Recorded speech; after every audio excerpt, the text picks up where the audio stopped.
may be the greatest catch I've ever seen in my life.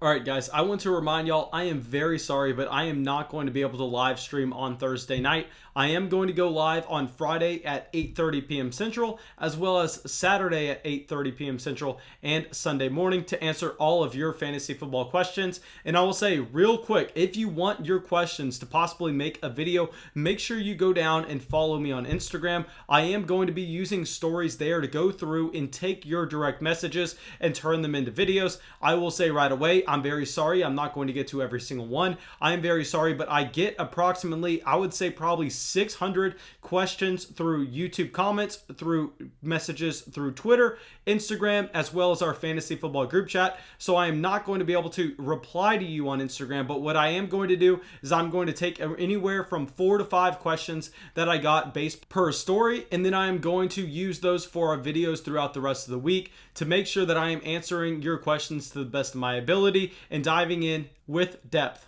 But guys, I'm probably going to forget to put my Instagram on the screen whenever I make this video, but just make sure you go down, read the comments. It should be there. Make sure you go down, should be in the description of the video as well if I forget to put it on the screen.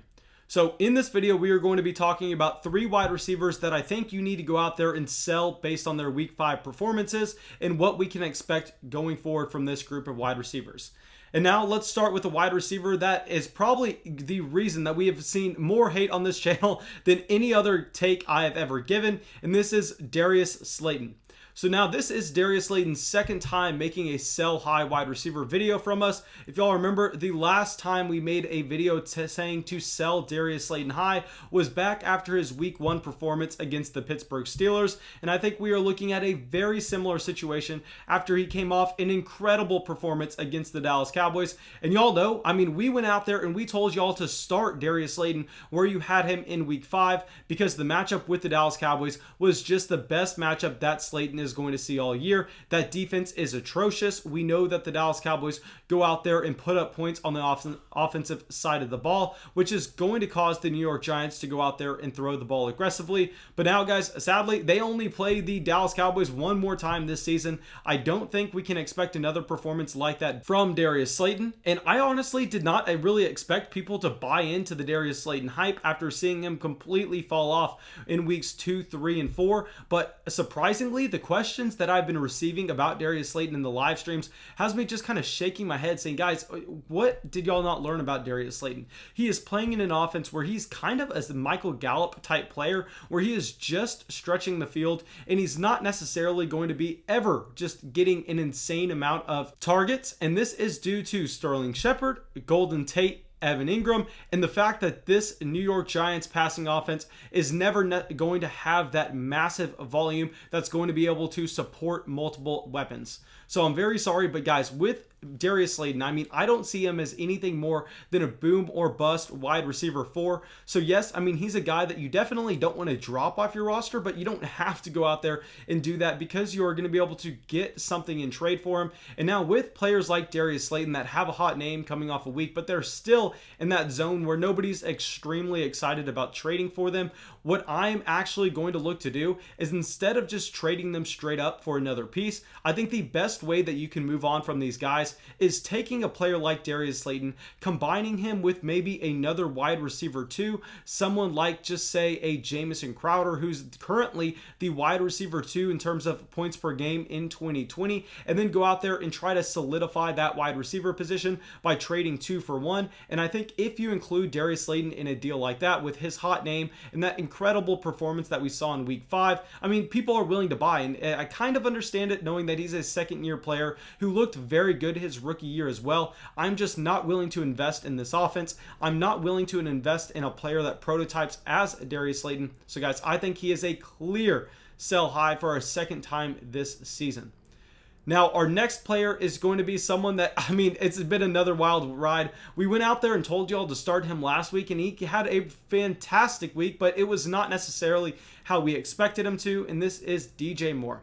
So I know y'all are probably a little bit confused right now why I was high on DJ Moore last week, why I said that he was going to be one of our main bounce back wide receivers, and now I'm going out there and telling y'all to sell him. And it's because, yes, he did produce in week 5, but he did this off of only 5 targets.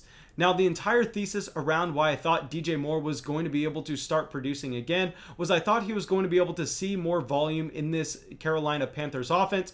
We know that a year ago, he was the king of the slant. He was the king of the crossing route. Kyle Allen just hit him short underneath so many times over and over and over again. And now we look at DJ Moore, who's being used in this Carolina Panthers offense in a way that I don't want to say is suboptimal, because the Panthers offense looks like it's just clicking on all cylinders. But at the same time, it's just suboptimal for his own fantasy football value, because they are using Robbie Anderson as that alpha X wide receiver. He's running the underneath routes. He's running the routes in the intermediate part of the field. And DJ Moore is that guy that, I mean, yes, he's a fast wide receiver, but he's kind of a bigger bodied, stocky wide receiver where you think that he would be a yards after the catch specialist, as he's been throughout his entire NFL career. But no, you look at his average depth of target, and he's being used down further on the field. And yes, that's going to provide some spike weeks and some high efficiency, but at the same time, it's not necessarily going to come in a consistent way, because his catch rate is going to be very low, because we know it's very hard to convert those targets when they're going down, just say 15 yards down the field. So with DJ Moore, I think he's going to be a clear sell high for us, because everything that I am reading, hearing, and seeing y'all ask in the live streams, it sounds like everyone's kind of buying back into this DJ Moore bounce back now. And while it was great that we got some production from him in week 5, it was against an Atlanta Falcons defense that is already atrocious to begin with.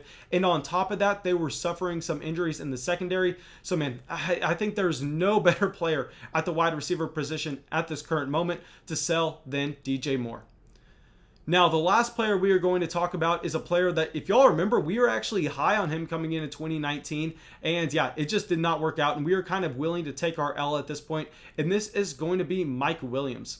Now, Mike Williams looked fantastic on Monday night, making multiple highlight plays, and that's the story of Mike Williams' career. I mean, he is one of these guys that is going to be extremely inconsistent week to week. He is going to provide you these massive spike weeks just randomly. And this past week, it came in a game where Keenan Allen actually had to leave the game a little bit early due to back spasms. But for all reports we've read, it looks like Keenan Allen is going to be good to come back right after this team's bye. This team has a bye in week 6, and then the Los Angeles Chargers are going again in week 7. And looking at Justin Herbert as the quarterback for this Los Angeles Chargers offense, yes, Justin Herbert is another one of these players that looks fantastic. And I think that's one reason why you may be able to go out there and expect to command a high price on a player like Mike Williams. But at the end of the day, I mean, there's kind of a consistent theme with all of these wide receivers. I am telling you to go out there and sell high, and that is they are downfield playmakers. They are not guys that are going to be seeing a ton of targets in their offense, and that's what we've seen from Mike Williams so far in 2020. I think I would honestly be a little bit more interested in Mike Williams if Tyrod Taylor was in at quarterback, because we know Tyrod Taylor is one of these quarterbacks that's either going to chunk the ball way downfield or he's going to take off and run. He's not going to check the ball down to the running back. He's not going to be necessarily locking in on Keenan Allen just underneath and in the intermediate routes, but that's exactly what we have been seeing from Justin Herbert. I mean, Keenan Allen is getting like 30% of this team's targets whenever Keenan Allen is fully healthy. So if anyone is willing to go out there and pay up for Mike Williams based on these highlight catches that he provided in week 5, I am going to be more than willing to sell. Now, I'm going to give y'all one honorable mention as a sell high wide receiver, and this is going to be Christian Kirk. Now, y'all know Christian Kirk is another one of these guys that looks just like DJ Moore. Coming out of the 2018 NFL draft class, we were extremely excited about Christian Kirk going down, and we perceived that he was going to be operating in the slot for the Arizona Cardinals.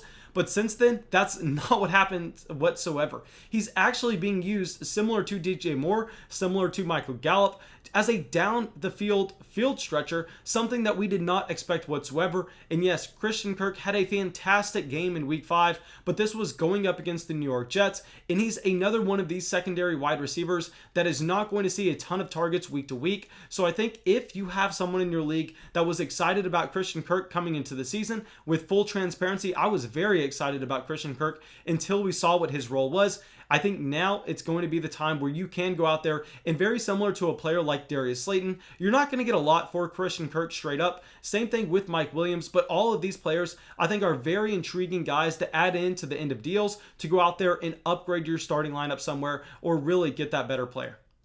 But thank you guys for coming out and checking out the video. I really hope y'all enjoyed it. I hope y'all got something from it. And as always, if y'all did, please make sure you go down there, drop a like on the video, subscribe to the channel, and I hope that I will see you in the live stream Friday or Saturday night. Both of them are kicking off at 8:30 p.m. Central.